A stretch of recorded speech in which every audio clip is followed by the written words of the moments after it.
आज हम रिव्यू करने वाले हैं एक ऐसी इंडियन पिस्टल का जिसने लॉन्च होते ही काफ़ी बस क्रिएट किया है। Tusker .45 carat.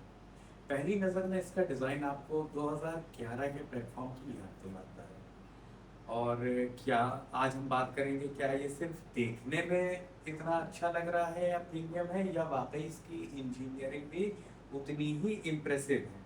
तो आज हम जानेंगे इसके फीचर्स, मॉडर्न रियल वर्ल्ड में उसके क्या यूजर्स हैं, क्या तो चलिए शुरू करते हैं। इसको शुरू करने से पहले एक छोटी सी हिस्ट्री मैं आपको बताऊं। इन 1900s जॉन ब्राउनिंग ने एक .45 का ये पिस्टन डिज़ाइन किया जिसने एक तरह से दो वर्ल्ड वार भी लड़े। और ये पिस्टल उसी को और उसका और अपग्रेडेड वर्जन कह सकते हैं, क्योंकि वो जो टिपिकल था पिस्टल 1911 वो आज भी दुनिया में काफ़ी माना जाता है अपनी रिलायबिलिटी और हर चीज़ के लिए। लेकिन उसका मॉडर्न प्लेटफॉर्म है 2011, जिसमें चेंजेस उन्होंने सिर्फ ये किए हैं कि एक तरह से इसकी मैगजीन कैपेसिटी बढ़ा दी है और अच्छे अर्गोनॉमिक्स कर दिए हैं, बेटर रिकॉइल कंट्रोल कर दिया है, और ऑप्टिक्स और पिकेटनी रेंज जैसी चीज़ें जो है इसमें ऐड की है मॉडर्न टैक्टिकल स्टाइल बनाने के उस पे उसको।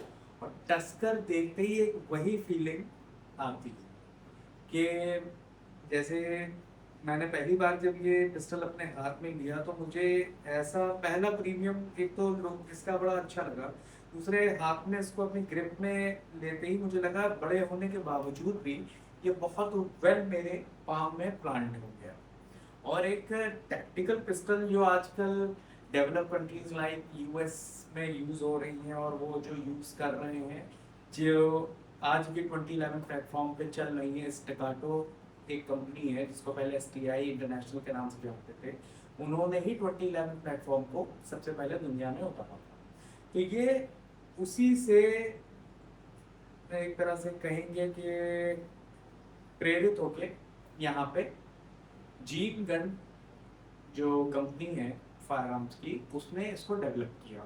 और ये totally made in India, developed in India है, इसमें कुछ भी बाहर का नहीं, सिवाय इसके कुछ मेटलर्जी वाले पार्ट्स के। जैसे इसका जो बैरल है वो 5 इंच बैरल है, और इसका जो फ्रेम है ऊपर का स्लाइड, ये जो है कंप्लीटली इम्पोर्टेड है और बहुत अच्छे उसका मटेरियल का है ये, और काफ़ी प्रीमियम लुक देता है।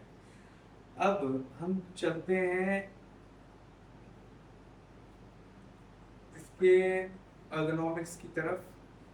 कहाँ कहाँ पे ये जो है जो मॉडर्न टस्कर है, ये 1911 जो प्लेटफॉर्म्स अभी इंडिया में चल रहे हैं या जो इंटरनेशनल हैं उनसे कैसे ये डिफर करता है। डिफर ये करता है कि इसमें एक ऑप्टिक रेडी फ्रेम के ऊपर दे दिया गया उन्होंने एक माउंटिंग के लिए, पिकेटनी रेल दे रखी है जिसके ऊपर आप अपनी फ्लैश लाइट्स लगा सकते हैं, और एक पॉलीमर ग्रिप दिया है जो आपके रिकॉइल के एब्जॉर्प्शन में बहुत फ़ायदा देता है।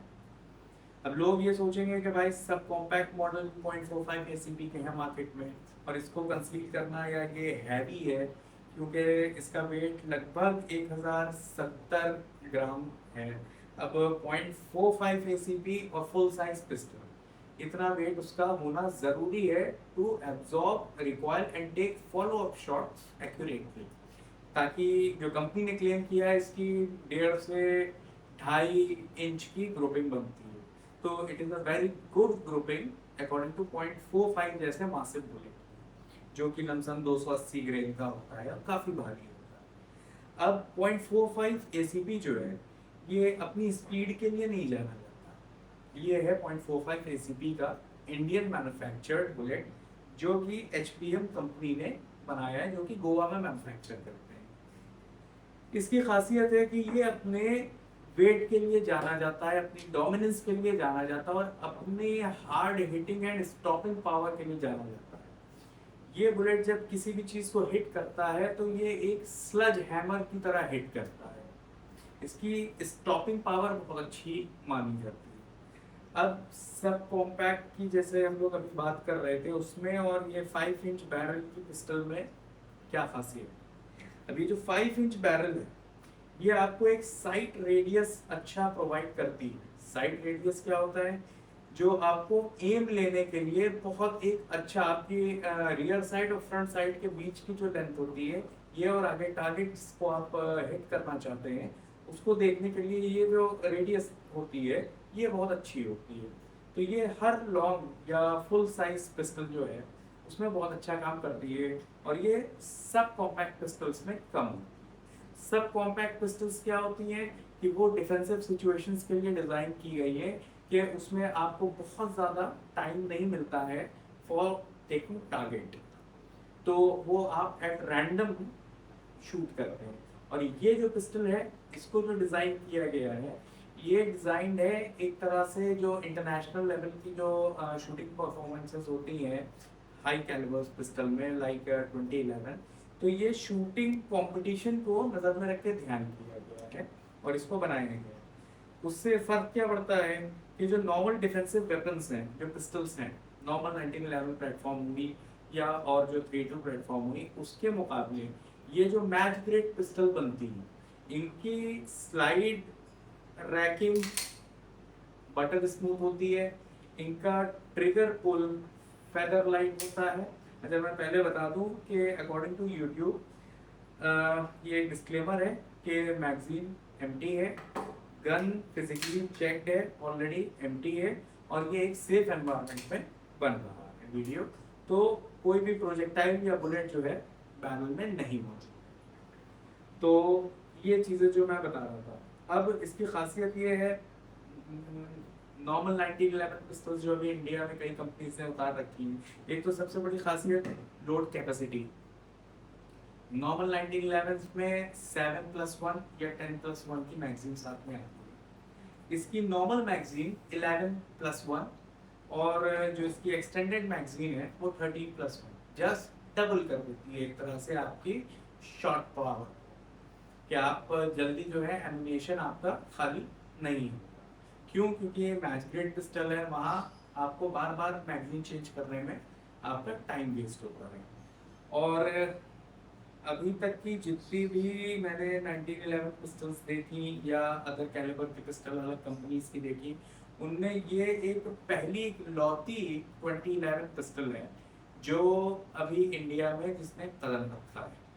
अभी किसी भी प्राइवेट मैन्युफैक्चरर ने, आर्म्स मैन्युफैक्चरर ने 2011 प्लेटफॉर्म पे कोई भी पिस्टल नहीं बनाया, और इसकी पूरी फिट एंड फिनिश क्वालिटी, इसका कलर और सारी चीज़ें एकदम इंटरनेशनल स्टैंडर्ड्स में मैच करती हैं कि अगर कोई इंटरनेशनल शूटर इसको हाथ में लेके मैच में उतरता है तो ये स्टिकाटो जैसी पिस्टल्स को, चाहे स्टिकाटो की XC हो या P हो या उसके अंदर मॉडल्स हो, उनको उनसे मतलब कहीं पे कम नहीं हो। और ये प्राउडली मैन्युफैक्चर्ड इन इंडिया है, completely designed and manufactured in India. सबसे अच्छी बात ये है, और ये एक मॉडर्न टैक्टिकल वेपन है इस वक्त जो कि इंडियन सिविल आर्म्स में आ गया है। अब इसकी सबसे अच्छी चीज़ है इसके जो वो दिए हैं साइड्स, रियर साइड्स पे जो है फ्लोरेसेंट ग्रीन डॉट्स है और फ्रंट साइड पे ऑरेंज डॉट है। और ये फ्लोरेसेंट है कि अगर आगे से इस पर लाइट पड़ती है तो ये चमकते हैं अंधेरे, तो जिससे ये होता है कि अगर सामने से कोई फ्लैश लाइट जला के आपको अंधा करना चाह रहा है या आप मतलब आपको फिर दिख नहीं रहा, आपको ब्लाइंड कर रहा है, तो आप ये पिस्टल जब एम करेंगे लाइट की तरफ तो ये फ्लोरेसेंट ये अपने आप जो है चमकेंगे और आप उसी डायरेक्शन में एम ले पाएंगे। तो फिलहाल इतना ही। आगे इसकी फायरिंग क्या कैसी है, शॉट प्लेसमेंट कैसा है और ग्रुपिंग कैसी है, इसको फिर आगे दूसरे वीडियोस में जाना।